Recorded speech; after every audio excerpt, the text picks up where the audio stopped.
नमस्कार, बहुत स्वागत है आप सभी का। मैं हूं आपके साथ मनु तेवतिया। शुरुआत करते हैं बड़ी खबर के साथ। उत्तराखंड में बीजेपी की नई सरकार के शपथ ग्रहण समारोह की तारीख तय हो गई है। 23 मार्च सुबह 11 बजे देहरादून के परेड ग्राउंड में शपथ ग्रहण समारोह होगा, जिसके लिए तैयारियां भी जारी हैं। कल सुबह 11 बजे नए विधायकों के शपथ ग्रहण का समारोह रखा गया है, जबकि बीजेपी विधायक दल की बैठक कल शाम को होगी।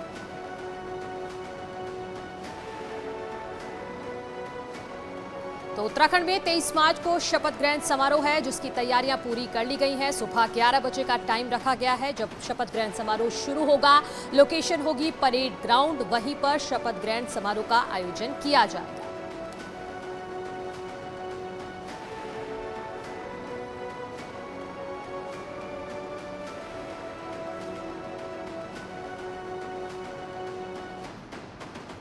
दो तस्वीरें आपके सामने हैं। 23 मार्च को शपथ होगा, सीएम पर फैसला कल किया जाएगा और परेड ग्राउंड ये वो जगह है जहां पर ये कार्यक्रम आयोजित होना है। वहां पर तैयारियां तेज कर दी गई हैं। दो तस्वीरों के जरिए आप समझिए कि 23 मार्च को शपथ ग्रहण समारोह होगा और लोकेशन हम आपको दिखा रहे हैं जहां पर ये कार्यक्रम आयोजित किया जाना है। आखिर उत्तराखंड का मुख्यमंत्री कौन होगा, इस सस्पेंस से जल्द ही पर्दा उठ जाएगा। लेकिन दिल्ली दरबार में मैराथन मंथन जारी है। पुष्कर सिंह धामी, रमेश पोखरियाल निशंक, मदन कौशिक और त्रिवेंद्र रावत के साथ अमित शाह की बैठक। माना जा रहा है कि चेहरे पर मुहर लग चुकी है, इंतजार बस ऐलान का है।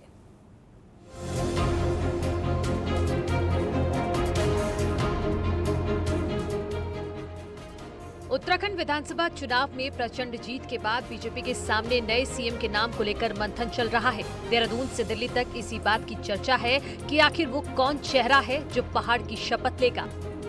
जीत और जश्न के बीच मुख्यमंत्री फेस पर अभी भी सस्पेंस बना हुआ है, लेकिन नाम के ऐलान से पहले शपथ ग्रहण कार्यक्रम को यादगार बनाने के लिए देहरादून में तैयारियां जोरों पर है। सीएम फेस पर दिल्ली में कई राउंड मंथन। कल राजनाथ मीनाक्षी लेखी का देहरादून दौरा। उत्तराखंड में कल सभी विधायक शपथ लेंगे। प्रोटेम स्पीकर वंशीधर भगत दिलाएंगे शपथ। कल शाम को होगी विधानमंडल दल की मीटिंग। शपथ ग्रहण की तस्वीर साफ है, लेकिन सीएम के चेहरे पर मामला पेचीदा बना हुआ है। दिल्ली में उत्तराखंड के कार्यवाहक मुख्यमंत्री पुष्कर धामी ने कहा कि 24 मार्च को विधानसभा का कार्यकाल पूरा हो रहा है। एक प्रक्रिया के तहत कल सुबह 11 बजे नए विधायकों के शपथ ग्रहण का समारोह रखा गया है, जबकि बीजेपी विधायक दल की बैठक कल शाम को होगी। 24 मार्च को हमारी जो ये विधानसभा है इसका कार्यकाल पूरा हो रहा है। तो एक प्रक्रिया के तहत कल 11 बजे प्रातःकाल जो है नए विधायकों की शपथ ग्रहण का समारोह रखा गया है। वो 2-3 घंटे 4 घंटे जितना भी चलेगा कल चलेगा। विधायक दल की बैठक कल शाम को।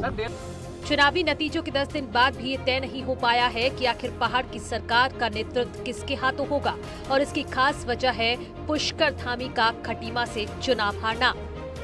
सारी चीजों का आगे कैसे होना है उसके संबंध में सारे वरिष्ठ लोग बैठे थे, आपस में चर्चा हुई है और कोई अलग से कोई ऐसी बात नहीं है। 5 साल में सरकार बदलने वाले प्रदेश उत्तराखंड में वापसी कर बीजेपी ने इतिहास बनाया। यही वजह है कि पार्टी हर कदम फूंक फूंक कर रखना चाहती है, लेकिन मुख्यमंत्री फेस पर जो सस्पेंस बना हुआ है वो भी जल्द ही खत्म हो जाएगा। इसके लिए राजनाथ सिंह और मीनाक्षी लेखी कल देहरादून में मंथन करने पहुंच रहे हैं। सरकार गठन को लेकर कवायद तेज कर दी गई है, जिसके चलते कल विधायकों को शपथ दिलाई जाएगी और उसके बाद देर शाम विधान दल की बैठक होगी। जाहिर तौर पे जिस तरीके से 23 तारीख को कार्यकाल खत्म हो रहा है, उससे पहले ही शपथ दिलाई जाएगी। अब सीएम नाम की घोषणा होना बाकी है। कैमरामैन सत्या के साथ हिमांशु शुक्ला, न्यूज़ 18 दिल्ली। उत्तराखंड में सीएम फेस को लेकर अखाड़ा परिषद के अध्यक्ष महंत रविंद्रपुरी ने क्या कहा है, वो आपको सुनवाते हैं। जो भी हमारे 47 विधायक जीत करके आए भारतीय जनता पार्टी के, या जो ऊपर यहाँ का जो सिस्टम है वो लोग जो तय करेंगे उसी में से आएगा। लेकिन ये आज की जो परिस्थिति राजनीति की है उसमें जो एक पहाड़ की जो पीड़ा है पलायन की, जो लोग नीचे आ जाते हैं ऊपर जाना नहीं चाहते हैं। और इसी बीच एक बड़ी खबर है, देहरादून में कल नए विधायकों की शपथ दिलाई जाएगी। सुबह 11 बजे विधानसभा में विधायकों का शपथ ग्रहण समारोह होगा। इससे पहले सुबह 10 बजे राजभवन में बंशीधर भगत को प्रोटेम स्पीकर की शपथ दिलाई जाएगी।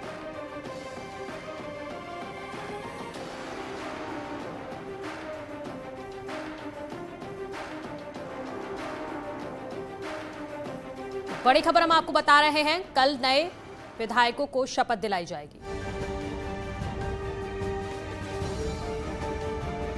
उत्तराखंड का नया मुख्यमंत्री कौन होगा, इसका फैसला सोमवार को होने की उम्मीद है।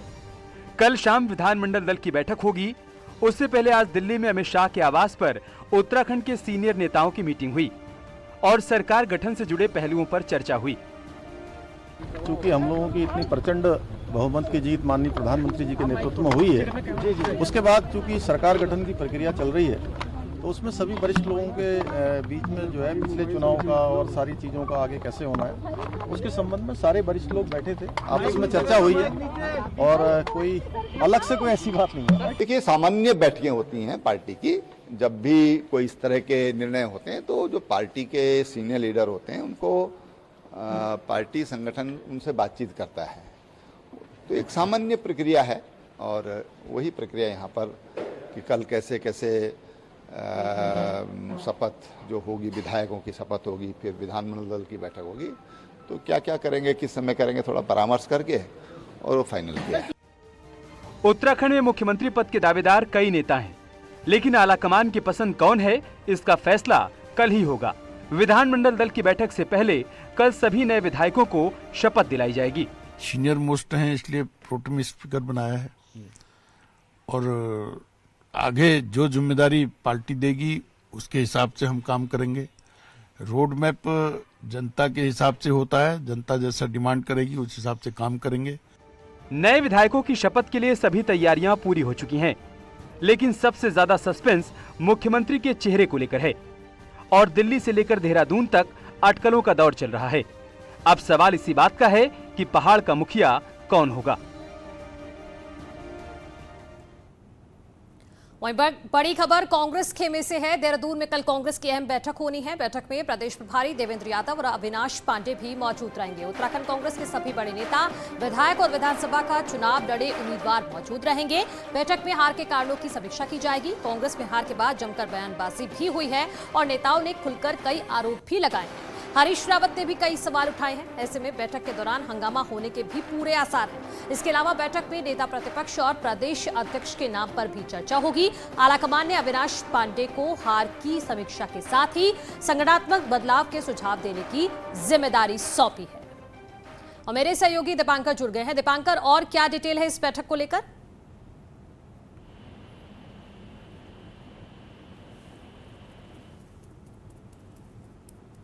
दीपांकर, आपको आवाज मिल रही है? मुझे आ रही है जी मनु। जी दीपांकर, कांग्रेस की इस बैठक को लेकर और क्या डिटेल है? बिल्कुल मनु, 2 दिन की ये बैठक है 21 और 22 मार्च की, जिसमें कांग्रेस के प्रदेश प्रभारी देवेंद्र यादव, अविनाश पांडे और इसके अलावा कांग्रेस के उत्तराखंड के सभी सीनियर लीडर मौजूद रहेंगे। और सबसे मेन जो क्वेश्चन है वो यही है कि इतनी बड़ी हार अगर हुई है तो क्यों हुई है, और लगातार 2 इलेक्शन कांग्रेस यहाँ पर हारी है, 2017 और 2022 में विधायकों की संख्या भी बहुत कम रही, जीतकर विधायक बहुत कम आए। ऐसे में अब सवाल होगा कि क्या इसकी वजह है, और जो बड़े नेताओं के बीच बयानबाजी है उसको लेकर भी यहाँ पर जाहिर तौर पर बैठक में मुद्दे उठेंगे। और कांग्रेस के सामने अगला सवाल ये कि 2024 और फिर 2027 से कैसे पार पाया जाए। जी ठीक है दीपांकर, बहुत शुक्रिया आपका तमाम जानकारी के लिए। तो कांग्रेस हार पर मंथन करेगी, साथ ही साथ जो बयानबाजी अंदरूनी तौर पर हो रही है उसको लेकर भी चर्चा की जाएगी। आगे बढ़ते हैं। रुद्रपुर के पंतनगर यूनिवर्सिटी कैंपस में एक शख्स शराब के नशे में पानी की टंकी पर चढ़ गया और जमकर बवाल काटा। जानकारी मिलने के बाद पुलिस भी मौके पर पहुंची और युवक को नीचे उतारने की हर संभव कोशिश की गई, लेकिन ये मेलोड्रामा 3 घंटे तक चलता रहा। बाद में किसी तरह समझा बुझाकर उस शख्स को नीचे उतारा गया। बताया जा रहा है कि नौकरी की मांग को लेकर युवक पानी की टंकी पर चढ़ गया।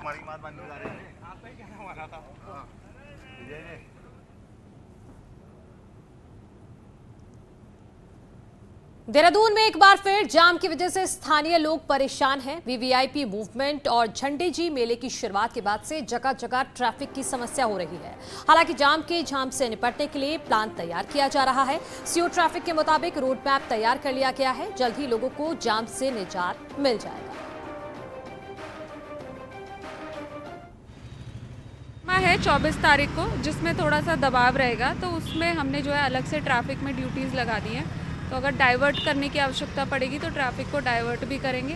इसके अलावा जो वीवीआईपी मूवमेंट है उसमें नॉर्मल रूट है ही, पर क्योंकि अभी टूरिस्ट का सीज़न भी है तो हम कोशिश करेंगे जो हमारा टूरिस्ट वाला जो ट्रैफिक है उसको हम बाईपास से निकाल दें, तो हमारा जो है ट्रैफिक व्यवस्था सिटी क्षेत्र में मैनेज हो जाए।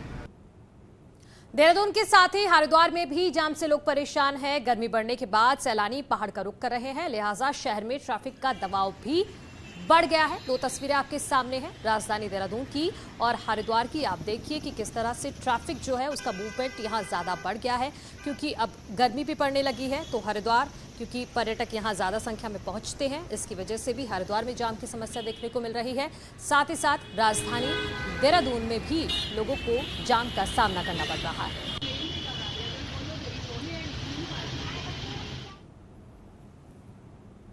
गर्मी की दस्तक के साथ ही नैनीताल में सैलानियों की भीड़ आने लगी है। वीकेंड पर नैनीताल में पर्यटकों की चहल पहल रही तो पर्यटक स्थल भी गुलजार रहे।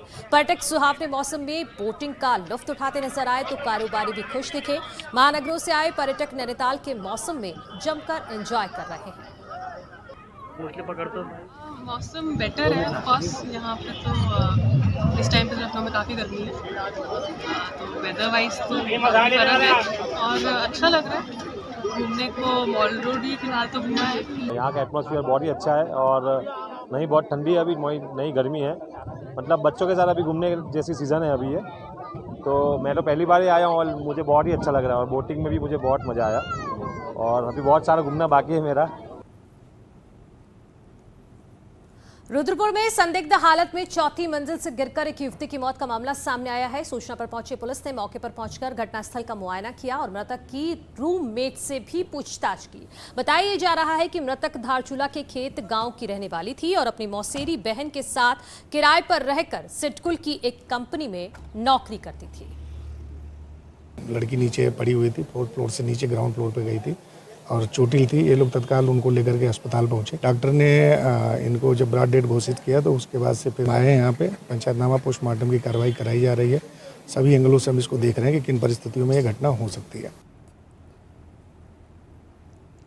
खबर रुद्रपुर से है। यहाँ ट्रांजिट कैंप थाना क्षेत्र में नाबालिग से रेप का मामला सामने आया है। पुलिस ने मामले में जिस नामजद आरोपी को गिरफ्तार किया है, आरोपी भी नाबालिग बताया जा रहा है। परिजनों का कहना है कि 19 मार्च की रात को आरोपी ने नाबालिग से रेप किया था। ये भी ट्रांजिट कैंप क्षेत्र का मामला है। ये 7वीं 8वीं क्लास में पढ़ने वाली एक बालिका के साथ वहीं पे रहने वाले एक लड़के, जो कि लड़का भी किशोर है, नाबालिग है, दुराचार के संबंध में मिली है जानकारी। तत्काल हमारे द्वारा मुकदमा पंजीकृत करके जो बाल अपचारी है उसको हमारे द्वारा संरक्षण में लिया गया। नैनीताल में पंत पार्क के पास सिलेंडर में अचानक आग लगने से अफरा तफरी मच गई। हालांकि लोगों की सूझबूझ से आग पर काबू पाया गया। बताया जा रहा है कि गैस सिलेंडर में लीकेज की वजह से यह हादसा हुआ, लेकिन किसी के हताहत होने की खबर नहीं। जितनी सर बचा तो थोड़ा।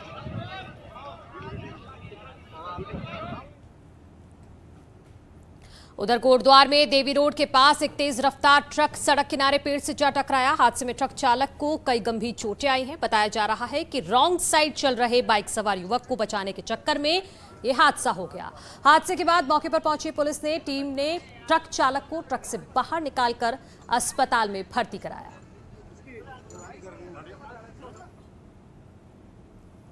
बागेश्वर में नेशनल हाईवे की हालत सुधरने का नाम नहीं ले रही है। बागेश्वर के कांडा क्षेत्र में एनएच करीब 10 महीने से बेहद ही खराब हालात में है। लोगों का आरोप है कि कई बार शिकायत के बाद भी सड़क की मरम्मत नहीं की गई, जिससे कई दिक्कतों का सामना करना पड़ रहा है। सड़क की चौड़ाई भी कम हो गई है। वहीं प्रशासन ने जल्द ही मामले का समाधान करने का दावा किया है। जहाँ तक गड्ढे भरने का मामला है, माननीय मुख्यमंत्री जी के निर्देश भी हैं। उसी निर्देशों के क्रम में हमारे ज़िले में भी गड्ढा भरान का विभिन्न जो सड़कें हैं उनके जो भी डिपार्टमेंट देखते हैं, यथा PWD वगैरह वो गड्ढा भरने का काम कर रहे हैं और उसका निरीक्षण भी किया जा रहा है और रिपोर्टिंग भी जो हमारे CDO साहब हैं वो नोडल अधिकारी हैं उनके द्वारा उसका समीक्षा भी की जाती रही है। और जहाँ तक दैवीय आपदा के दौरान सड़कें टूटने का है, कुछ प्रकरण हमारे संज्ञान में हैं, उनकी रिपोर्ट भी हमने भेजी है और एस्टीमेट भी बना के भेजे हैं। तो उसकी एक मीटिंग कमेटी बैठती है, तत्काल उसका पैसा रिलीज करके वो काम भी करवाया जाएगा। वक्त हो गया एक छोटे से ब्रेक का, जल्द लौट रहे हैं, आप कहीं में चाहिए।